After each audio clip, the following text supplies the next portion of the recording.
não parar, não precipitar e não retroceder. Então dizer para esse cara, sabe quando nós vamos parar? Nunca. Nunca na sua porca vida. Né?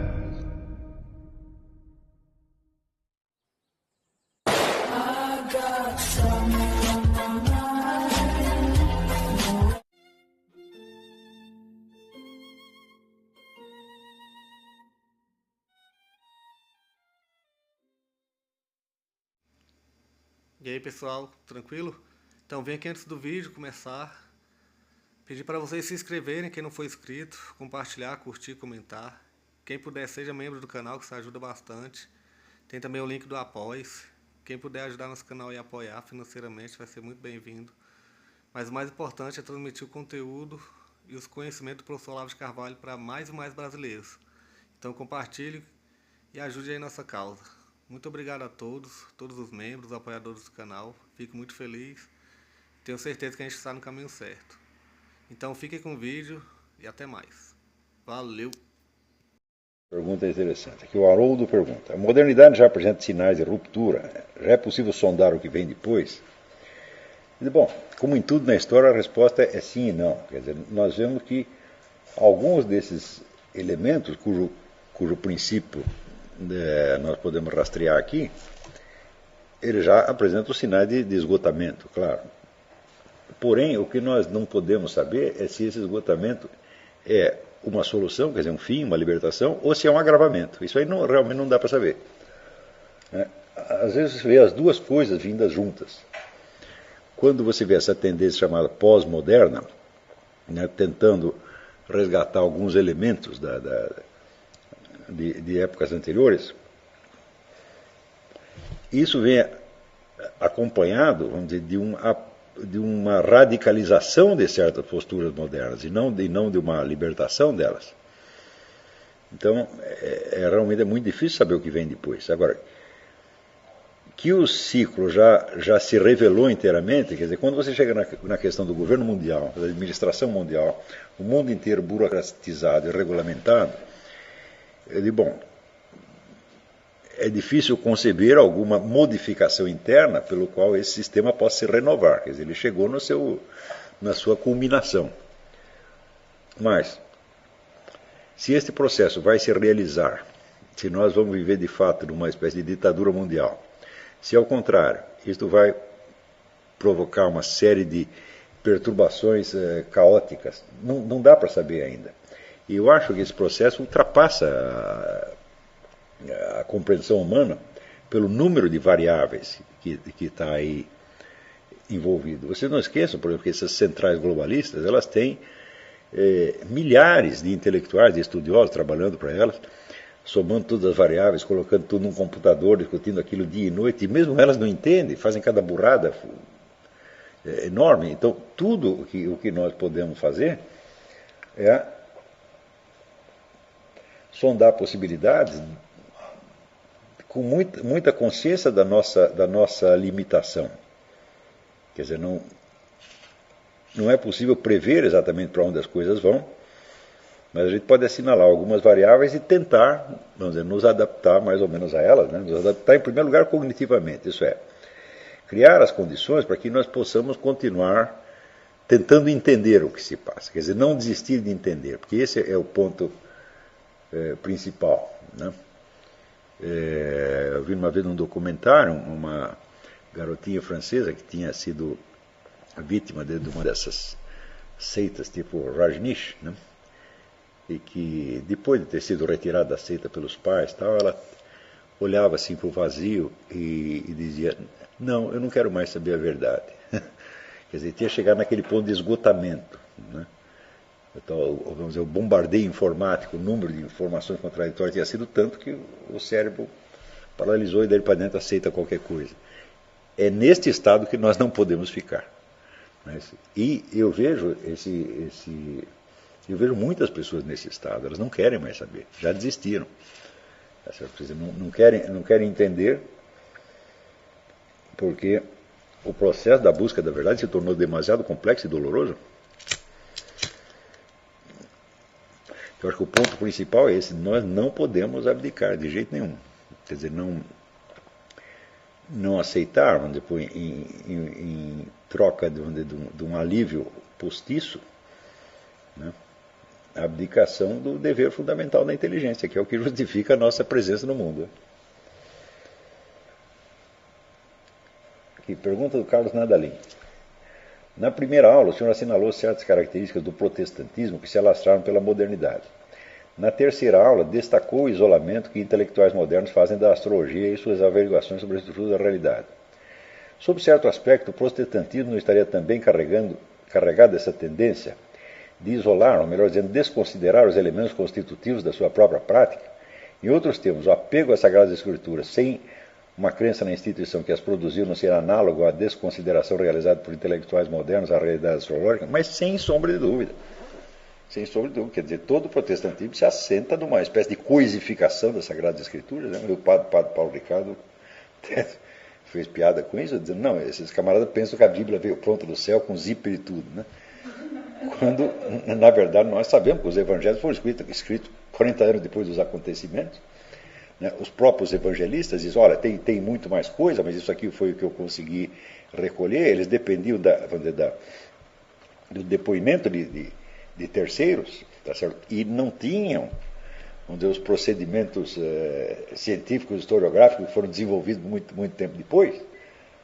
Não é isso? Então, eles mesmo confessam a insuficiência da sua narrativa, tá certo? De modo que você acredita, o simples fato de acreditar que a revelação cristã consiste nos evangelhos já é um erro monstruoso. Né? Os evangelhos são o testemunho da revelação e não a revelação. A revelação é a vida, paixão, morte, ressurreição do nosso Senhor Jesus Cristo, tal como aconteceu, não como aparece na narrativa. Né? Sem contar o fato de que havia muitas narrativas falsas circulando. Já na época, apareceram na época, e depois apareceram mais ainda. Quer dizer, que a igreja teve um trabalho miserável para ler toda esta coisa, selecionar, conferir uma com a outra, e fazer o que eles chamam a concordância dos santos evangelhos. Né? Concordância é um gênero literário que consiste em você pegar os 4 evangelhos e conferir um com o outro. Tá certo? Tinha até um muito bom, feito no Brasil, por Dom Duarte Leopoldo Silva. Se vocês puderem, o Dom Duarte Leopoldo, Concordância dos Santos Evangelhos. Então, sem esse trabalho todo, não tinha Bíblia nenhuma, não tinha Evangelho nenhum, tá entendendo?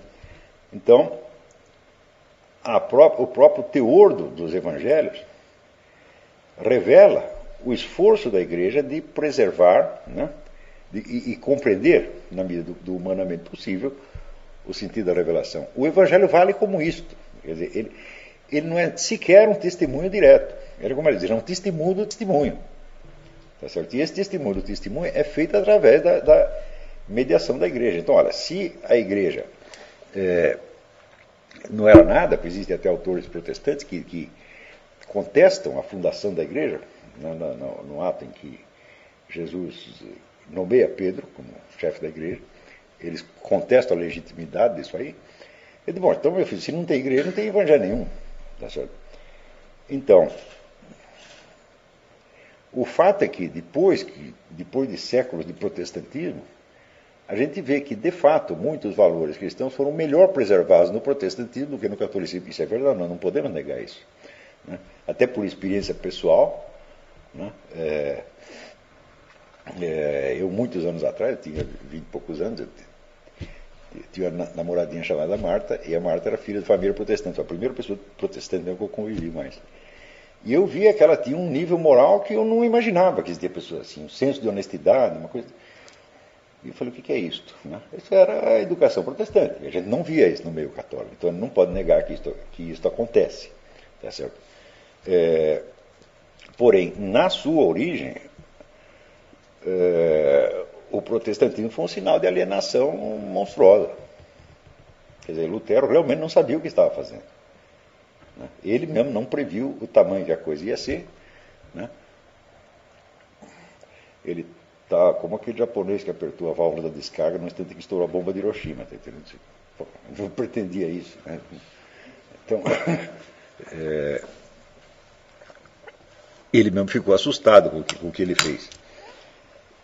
Então, ali, Isso até um livro da Barbara Tuchman, muito interessante, chama Marcha da Estupidez. E ela é como um dos exemplos de estupidez histórica. Né? O protestantismo e a reação da Igreja Católica ao protestantismo. Quer dizer, foi um emaranhado de ignorâncias, de inépcias.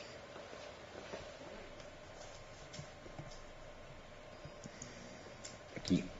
Fernando José da Silva pergunta: no livro O Despertar dos Mágicos, Jacques Bergier e Louis Pauwels sugerem, ainda nos anos 60, que as sociedades secretas de tipo maçônico seriam, no futuro, o modelo de organização política. A existência do grupo Bilderberg, por exemplo, membro do CFR, da Comissão Trilateral, cujas ações não são noticiadas pela grande mídia, não são a prova de que o realismo fantástico proposto pelos autores não era tão fantástico assim, mas é óbvio, você está montado na razão. Agora, aquilo não foi tanto uma conjectura, porque o Jacques Bergier tinha trabalhado para o serviço secreto francês, ele tinha inside information, ele sabia o que estava acontecendo. Então, ele viu, de certo modo, o nascimento do poder globalista, que iria, nas décadas seguintes, crescer sem que nada aparecesse na mídia. Né? Tanto que foi, acho que nos anos 70, 80, houve um jantar oferecido por David Rockefeller aos potentados da mídia, os donos dos grandes jornais, e ele, assim, ostensivamente, lhes agradeceu pela sua discrição. Ele disse: se vocês não tivessem escondido tudo durante 40 anos, nós não teríamos podido chegar onde estamos.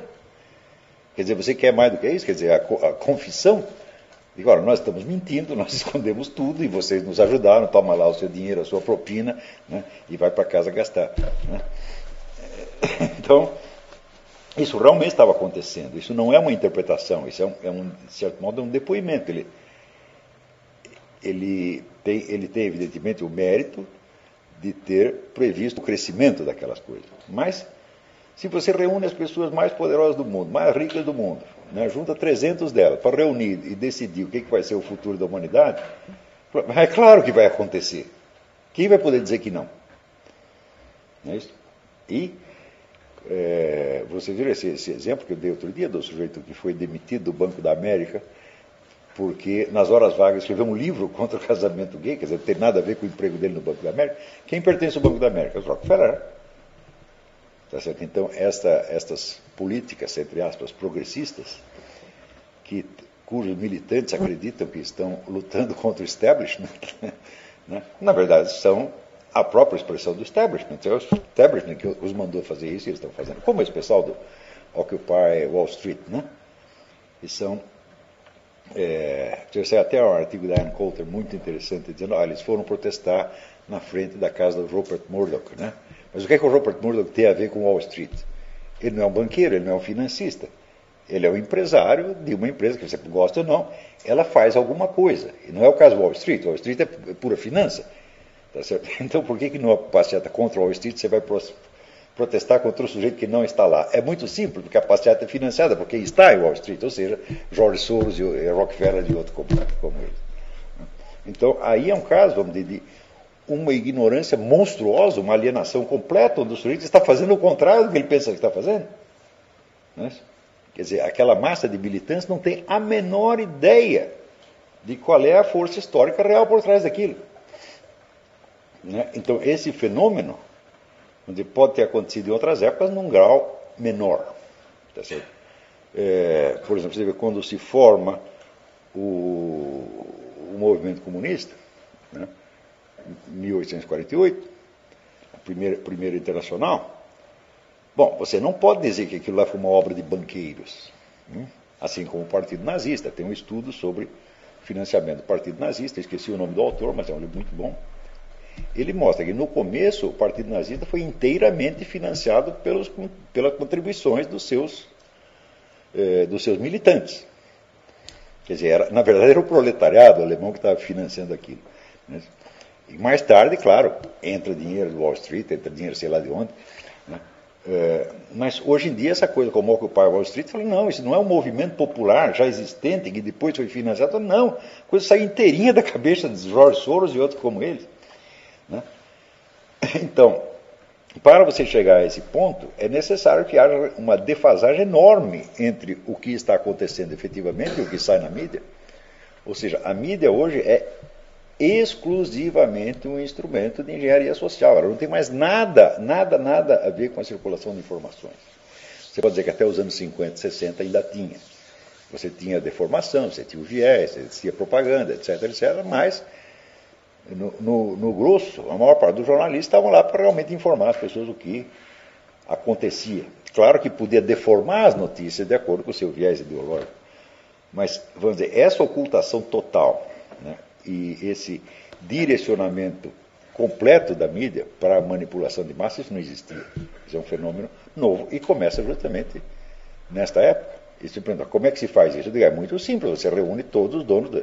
Primeiro você concentra o poder sobre a mídia. Você pega alguns potentados, começa a comprar todos os órgãos de mídia, né, que surgiram independentes. Eram empresas separadas, né, e daqui a pouco começa a concentração. Compra uma, compra duas, compra três. Eu vi isso acontecer no Brasil, por exemplo, quando a Folha de São Paulo começou a comprar tudo quanto é jornal, comprou a Última Hora, comprou Notícias Populares, comprou não sei o que, e virou, né, um pool, como eles chamavam. Então, este processo aconteceu no mundo inteiro. E hoje já chegou à sua culminação. Você pode dizer que a mídia está concentrada na mão de 30 pessoas, não mais do que isso. A mídia mundial. Então, aí é fácil você utilizar todos os jornais, todos os canais de televisão de uma maneira planejada para, vamos dizer, um projeto de engenharia social. Quer dizer, o que nós queremos é que as pessoas se comportem dessa maneira. Claro que o efeito dessas coisas é sempre estatístico, ele é baseado de um raciocínio probabilístico e não mecânico. Não é que todo mundo vai obedecer aqui. Não, mas existe um cálculo, olha, X pessoas vão acreditar em nós. E vai ter lá uma margem que não acredita, mas que não vai pesar. Tá certo? Então parece que o cálculo é, assim, em geral, 82%. Né? Bom, sobra os 18%, uma parte que não sabe, uma parte que duvida, uma parte que não se interessa. E o efeito total é esse: você tem massas de militantes lutando por aqueles mesmos que eles dizem que estão combatendo. Claro que é uma situação tragicômica, né?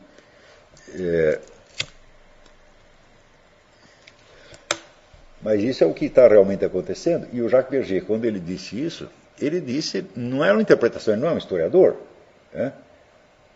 Ele era um físico, né, parece que ele era engenheiro, qualquer coisa assim, de profissão, e que tinha trabalhado para o serviço secreto e conhecia um bocado de gente, né? Então ele viu a coisa nascer de alguma maneira. E a formulação que ele dá ao negócio é exata. As sociedades secretas são um modelo de organização política. Quer dizer, o que é a estrutura do poder no mundo hoje? São organizações secretas. São agrupadas em 3 núcleos, né? Porque não dá para você compreender o mundo islâmico, o poder islâmico, sem as tarikas, tá certo? Que são organizações, se não secretas, ao menos discretas, tá certo? E que não participam da política diretamente, mas que dirigem o curso da coisa a longo prazo, né? O mundo russo-chinês, bom, está tudo na mão da KGB, do Serviço Secreto Chinês, meia dúzia de generais, que ninguém sabe o que eles estão pensando. Quando você fica vendo, quando você descobre, eles já fizeram, né? E no Ocidente você tem esse pessoal do Bilderberg CFR, né, que estão o tempo todo em intercomunicação, ou direta ou através, tá certo, de assessores. Se você fizer a lista dos assessores que trabalharam para eles, você vê que eram os maiores cérebros da humanidade. Era gente que nem o Arnold Toynbee, Bertrand Russell. Então mais que um think tank, aquilo é uma think fortress, né? Uma fortaleza de pensamento. Deixando, vamos dizer, os observadores críticos, de certo modo, numa desvantagem. Eu vejo assim, por mais que eu estude, e até fazendo a hipótese, vamos supor que eu sou mais inteligente do que esses caras, bom, mas eu sou um e eles são milhares, então naturalmente eles têm mais informação do que eu, né? Tem uma pergunta aqui. Organizações, ele diz, organizações, sociedades secretas de tipo maçônico, não necessariamente a maçonaria, né?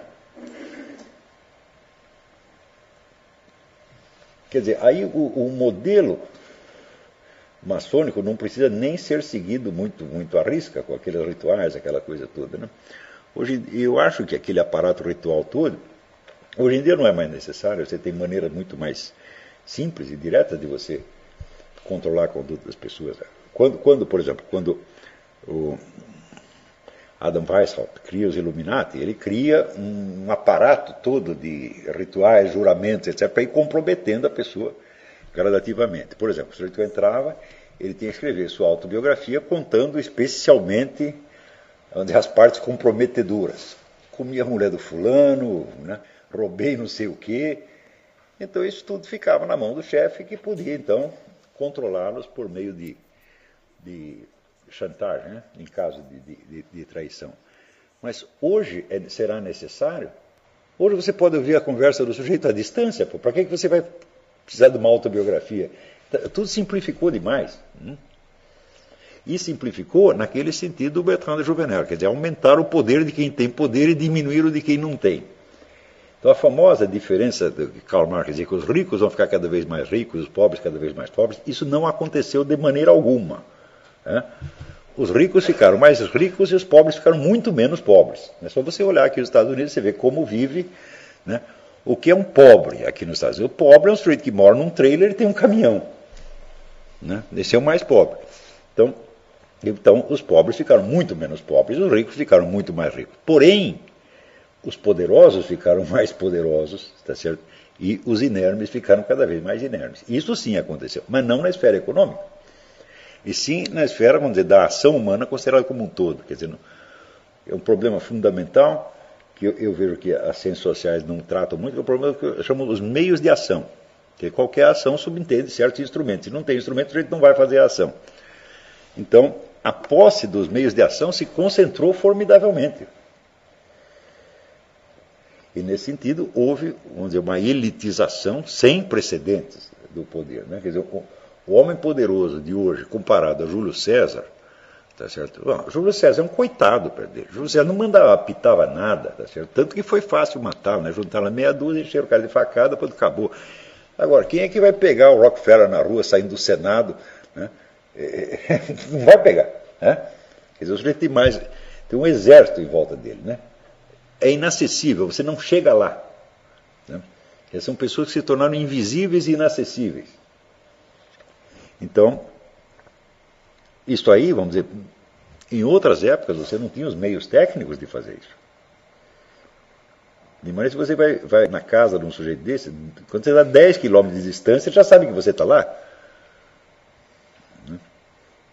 Então, esses meios técnicos, eles custam caro. Não é isso? Então, é a famosa distinção do Carroll Quigley. Quer dizer, quando as armas são de fácil manejo, de fácil fabricação, então você tem democratização. Quando as armas se tornam complexas e caras, você tem uma elitização. Fala, mas é óbvio que é assim.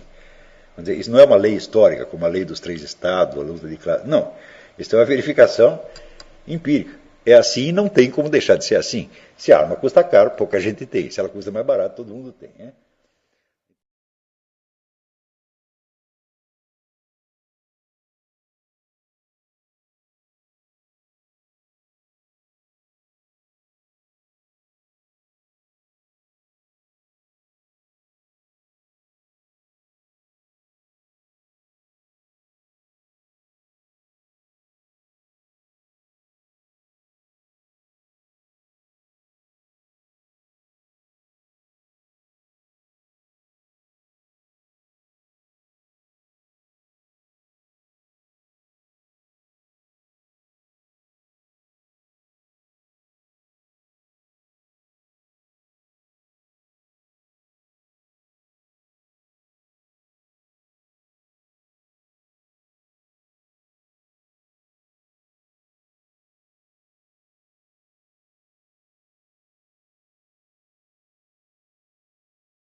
Chegamos a mais um final de uma aula, de um vídeo. Espero que tenham gostado. Quem não se inscreveu ainda, se inscreva, compartilhe, comente. Ajude o nosso canal, apoie, seja membro. E ajude o nosso canal a chegar a cada dia a mais brasileiros que precisam muito do conhecimento do professor Olavo de Carvalho. Então é isso aí, fique com Deus, até o próximo. Valeu! Então é isso aí, pessoal. Que é o nosso canal. Que são alguns livros que eu já li. A maioria foi doação, mas alguns eu adquiri, professor Olavo de Carvalho. Alguns livros se perderam aí que eu emprestei. Professor Alexandre Costa. A Bíblia Sagrada. 10 lições sobre Karl Marx. Indico a não ler esse livro, que é muito ruim mesmo. Alguns pensadores aqui que realmente, como o professor Olavo de Carvalho disse, não são pensadores. Valeu, tamo junto aí. Apoie nosso canal, seja membro.